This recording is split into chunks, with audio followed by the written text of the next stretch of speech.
आज हमने सॉल्व किया है 2022 का जनरल मैथमेटिक्स पेपर ऑफ सेवा बोर्ड और यहाँ का जो पहला सवाल है वो है which of the following is not perfect square.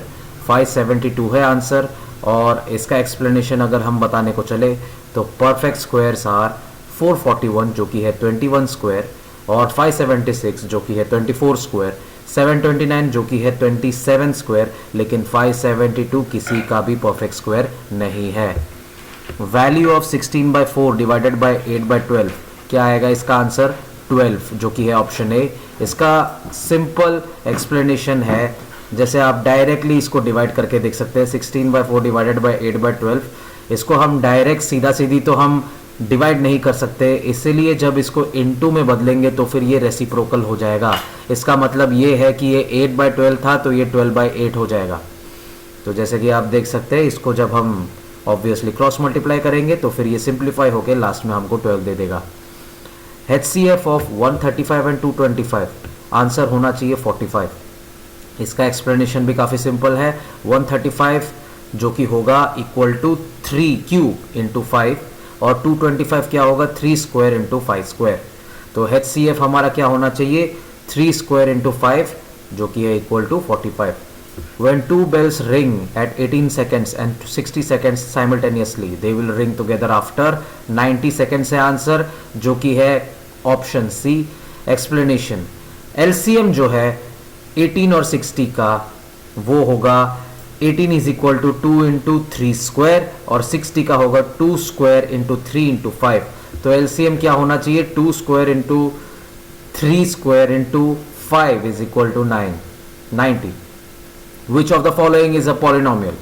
Answer है 2x square plus 2x plus 19। इसका सिंपल एक्सप्लेनेशन है कि polynomial must have terms with non negative integers exponent. इसका मतलब ये है कि पॉलिनोमियल को हमेशा एक नॉन नेगेटिव इंटीजर एक्सपोनेंट होना चाहिए। ये जो ऊपर पावर लगा रहता है ना वो नॉन नेगेटिव होना चाहिए, ठीक है। Sixth, consistency of pairs of linear equations. इसका आंसर है D, pair 1 is consistent, pair 2 is inconsistent. इसका सिंपल एक्सप्लेनेशन ये है solve each pair of equations to determine consistency. इसका मतलब हर एक इक्वेशन को आप सॉल्व करके देख सकते हैं कि आपको पता चले कौन सा कंसिस्टेंट है कौन सा कंसिस्टेंट नहीं है। Number of roots of x plus 2 cube is equal to x minus 4। इसका आंसर होगा 3। एक्सप्लेनेशन सिंपल है, the cubic equation can have up to 3 real roots. मतलब क्या है इसका कि एक क्यूबिक इक्वेशन के 3 रियल रूट्स निकल सकते हैं, जैसे कि जितना एक्सपोनेंट उतने हिसाब से उसका रूट्स। 8th क्वेश्चन है fifth term of an AP with first term 4 and common difference -3। इसका आंसर होगा बी ऑप्शन -11। एक्सप्लेनेशन ये है an is equal to a plus n minus 1 into d is equal to 4 plus brackets में 5 minus 1 into -3 is equal to -11। Solve करके देख सकते हैं आप खुद भी, लेकिन मैंने एक्सप्लेनेशन यहाँ पे दे दिया है और सॉल्व करके भी दे दिया है। उसके बाद है 9th, length of AD in triangle with given proportion. Answer है 4.8 सेंटीमीटर्स। इसका एक्सप्लेनेशन हम थेल्स थ्योरम लगाएंगे इसमें, AD by DB is equal to AE by EC, hence proved। 10th, distance between AB and minus A minus B is answer है option B 2 into root over A square plus B square. इसका explanation simple है, distance formula लगाना है हमें, under root A minus A whole square plus B minus B whole square is equal to A into whole square A square plus B square. अब हम आते हैं section B की तरफ और यहाँ पे जैसे कि हम देख सकते हैं the surface area of a cube is 600 metre square, find the length of each edge. तो सरफेस एरिया ऑफ क्यूब हमें पता है उसका होता है 6a स्क्वायर, तो a हम मान लेते हैं the length of an edge, ठीक है। फिर 6a square is equal to 600। हाँ, इसमें गिवन ऑलरेडी दिया हुआ है, इसमें क्या सरफेस एरिया दिया हुआ है, हमें बस लेंथ फाइंड आउट करना है। इसका मतलब हमें a का वैल्यू फाइंड आउट करना है। तो 6a square is equal to 600, तो 6 इस तरफ लेफ्ट हैंड साइड की तरफ है, तो फिर यहाँ पे मल्टीप्लाई हो रहा है, उस तरफ जाएगा तो डिवाइड हो जाएगा। उस तरफ मतलब किधर, राइट हैंड साइड में। तो a square is equal to 100, फिर स्क्वायर को उस तरफ ले जाएंगे तो अंडर रूट हो जाएगा, तो फिर 100 किसका स्क्वायर रूट है? 10 का, hence it is 10 metre square, sorry 10 metre. Question 12th है, probability of getting number 9 in a single throw of die. तो a standard die has a numbers of 1 to 6, since 9 is not on the die, probability is equal to 0। इसका मतलब यही है कि एक dice में, जो कि हम लूडो खेलते वक्त इस्तेमाल करते हैं, वहां पे 1 से लेके 6 के बीच ही नंबर है। तो प्रोबेबल इवेंट्स कितने होंगे? 1 से लेके 6 के बीच ही सारे रिजल्ट्स आएंगे। उन रिजल्ट्स में 9 कहीं पे भी नहीं आता, इसलिए प्रोबेबिलिटी होता है 0। क्वेश्चन 13 आता है, the length of rectangle is 3 times it's breath. मतलब जो लेंथ है रेक्टेंगल का वो ब्रेथ के 3 गुना ज्यादा है, और उसका एरिया दिया हुआ है 432 centimetre square. Find the perimeter. इसका पेरीमीटर सिंपल है, क्या होता है रेक्टेंगल का perimeter? 2 into l plus b। Hence यहाँ पे b है, b को हम ले लेते हैं b, और लेंथ को हम ले लेते हैं 3b। ऑल्दो हम लिखते हैं जैसे length is equal to l, but अभी के लिए l is equal to 3b। Hence we can write l, instead of l we can write 3b। The area is given by area is equal to length into breadth, 3b into b, 3b square is equal to 432. Hence 3 is getting multiplied in left hand side. If it will go on right hand side, इसका मतलब वो जब left से right hand side में जाएगा तो वो multiply से डिवाइड हो जाएगा, तो 144 डिवाइडेड, मतलब वो डिवाइड होने के बाद 144 आंसर छोड़ेगा। फिर b स्क्वायर है, स्क्वायर उस तरफ जाएगा तो अंडर रूट हो जाएगा, अंडर रूट होने के बाद 144 बन जाएगा 12। तो लेंथ होगा क्या? उसका ब्रेथ का 3 गुना। तो ब्रेथ हमारा आ चुका है 12 सेंटीमीटर, तो लेंथ क्या आना है? 3 into 12, 36 centimetre.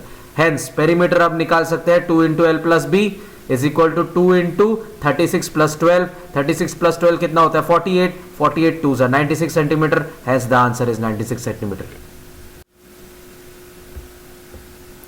Question number 14. If x varies directly as y and x is equal to 6 when y is equal to 30, find y and x is equal to 2. Direct variation means, अब direct variation का मतलब क्या होता है? x is equal to k into y. For x is equal to 6, y should be is equal to 30. तो 6 is equal to k into 30, k is equal to 1 by 5. ये आपको समझ आ गया होगा equation. 6 is equal to k into 30 implies k is equal to 1 by 5. समझ रहे हो आप? तो इसमें क्या हुआ है, k इस तरफ 30 के साथ मल्टीप्लाई हो रहा है और 30 k के साथ मल्टीप्लाई हो रहा है, तो 30 इस तरफ अगर मल्टीप्लाई हो रहा है उस तरफ जाएगा तो डिवाइड हो जाएगा। Hence it will be 1 by 5। When x is equal to 2, 2 is equal to 1 by 5 into y, y should be equal to 10। Hence the answer should be 10, y is equal to 10। Question 15 आता है, solve the pair of linear equations 0.2x plus 0.3y is equal to 1.3, 0.4x plus 0.5y is equal to 2.3. Multiply both equations by 10 to simplify.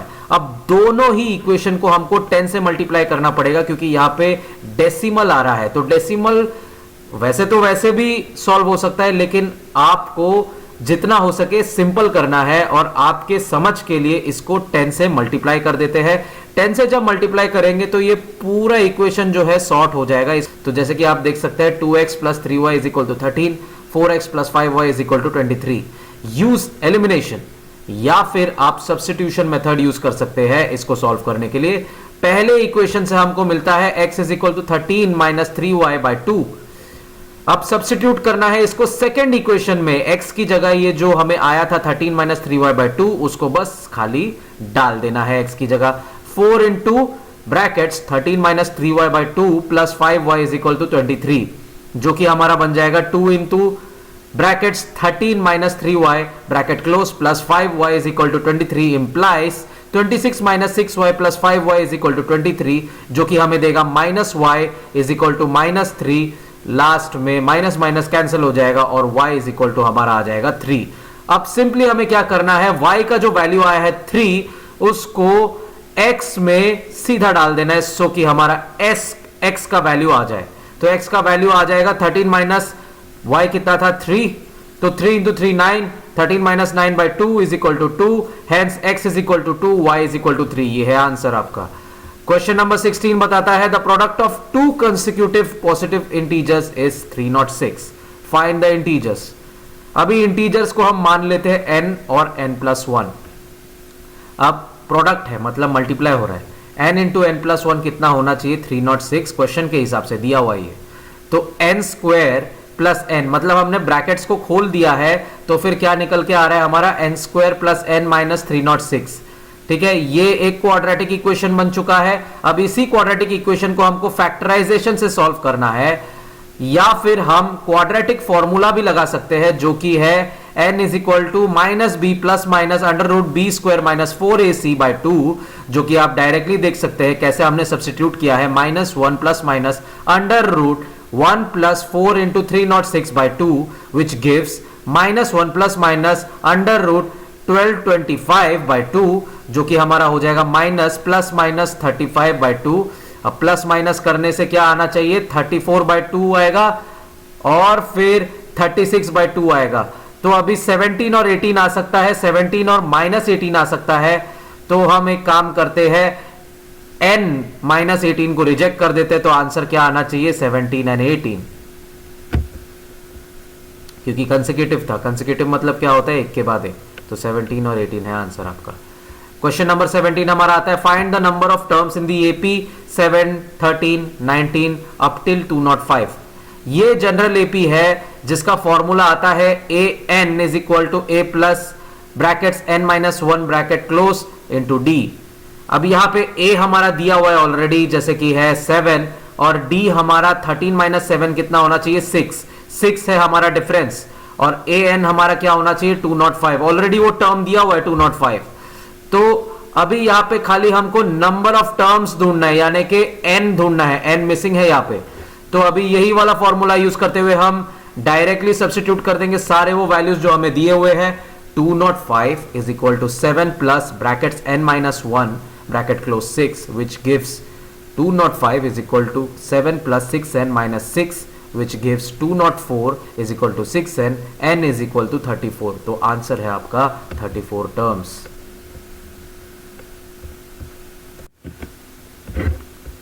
अब चलते हैं हम section C में, जहां पे long answer questions होंगे। अब पहला जो हमारा क्वेश्चन आ रहा है वो है question 24, prove that 3 + 2√5 is irrational.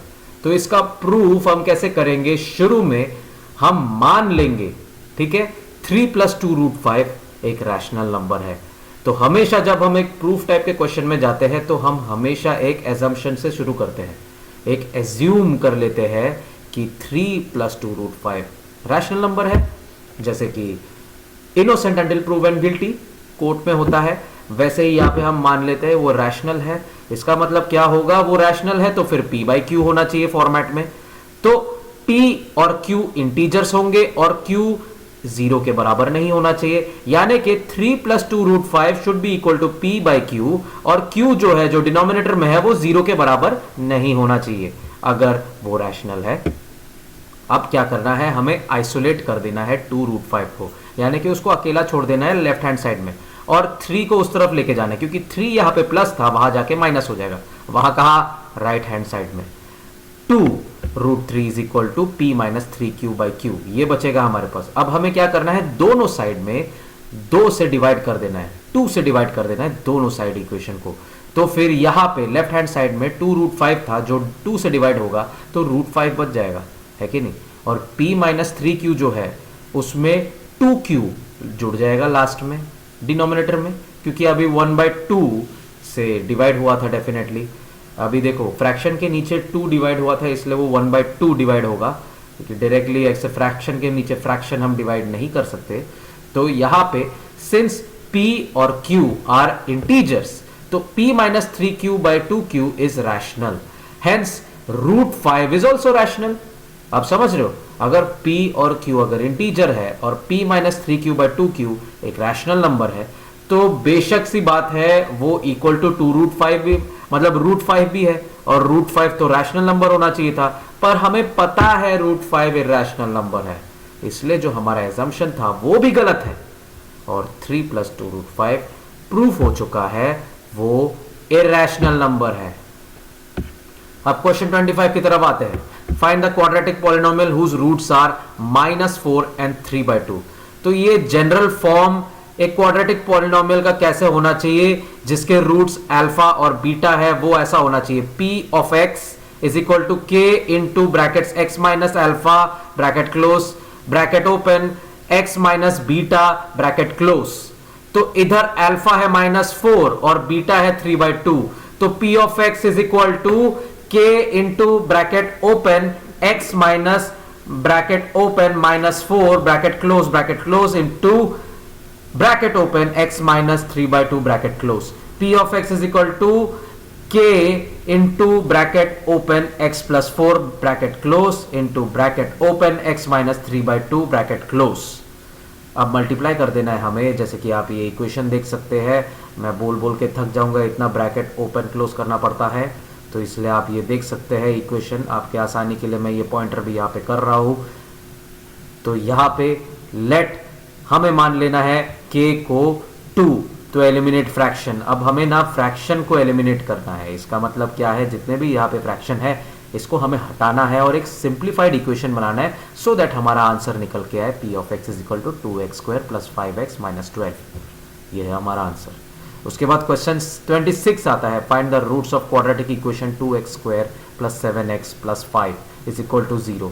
तो क्वाड्रेटिक फॉर्मूला है x is equal to minus b plus minus under root b square minus 4ac by 2a, और इधर है a is equal to 2, b is equal to 7, c is equal to 5, जो कि हमें देगा x is equal to, substitute कर दो सारे values, -7 plus minus under root 7 square minus 4 into 2 into 5 by 2 into 2 is equal to -7 plus minus under root 49 minus 40 by 4, तो वो हमें जाके देगा is equal to -7 plus minus under root 9 by 4।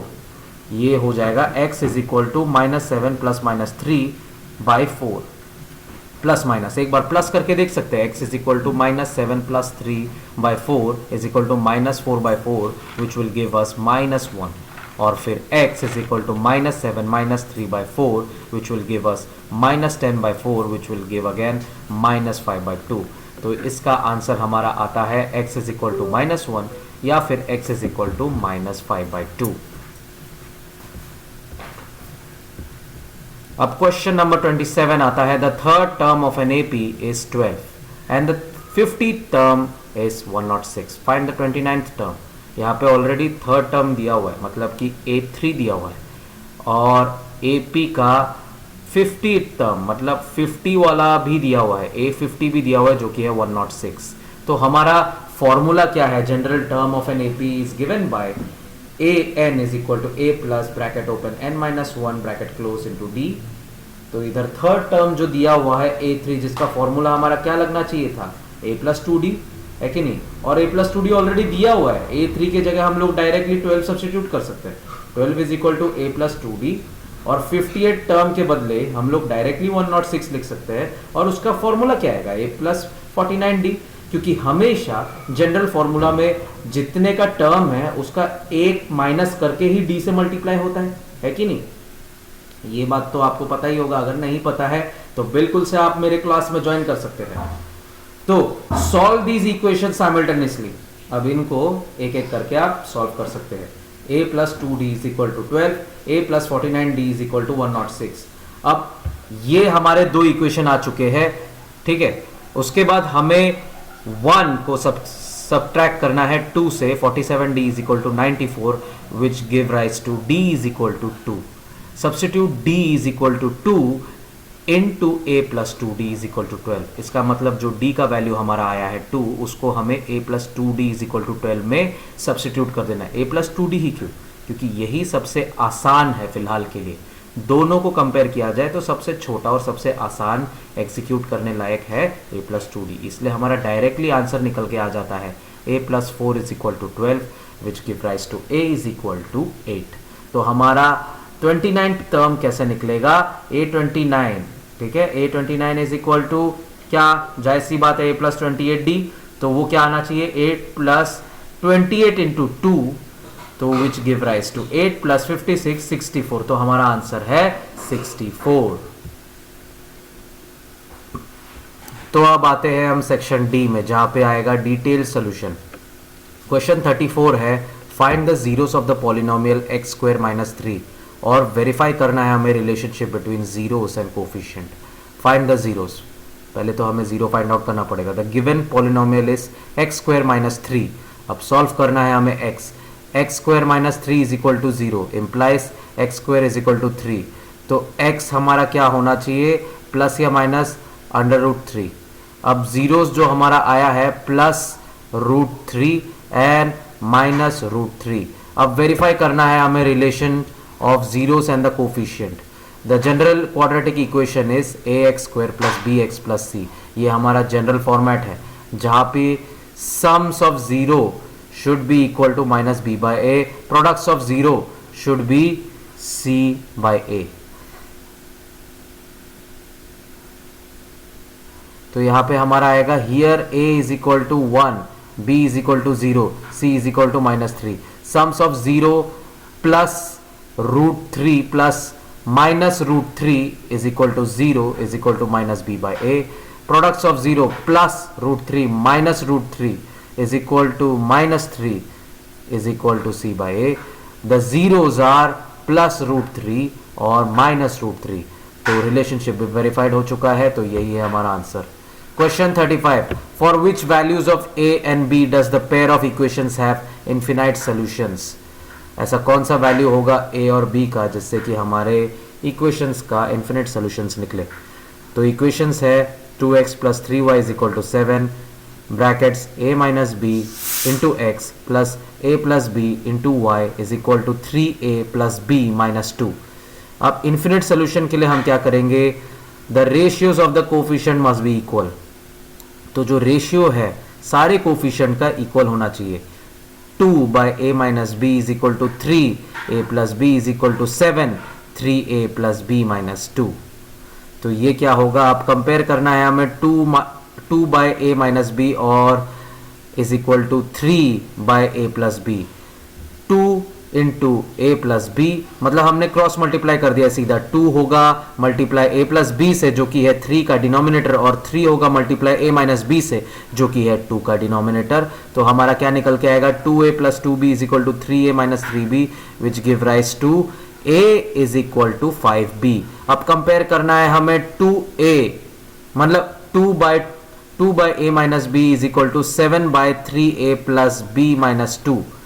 अब substitute करना है हमें a is equal to 5b जो कि हमारे पिछले वाले सोल्यूशन में आया था, हमारे पिछले वाले इक्वेशन में आया था। तो हमारा क्या आएगा, 2 by 5b minus b is equal to 7 by 3 into 5b plus b minus 2 implies.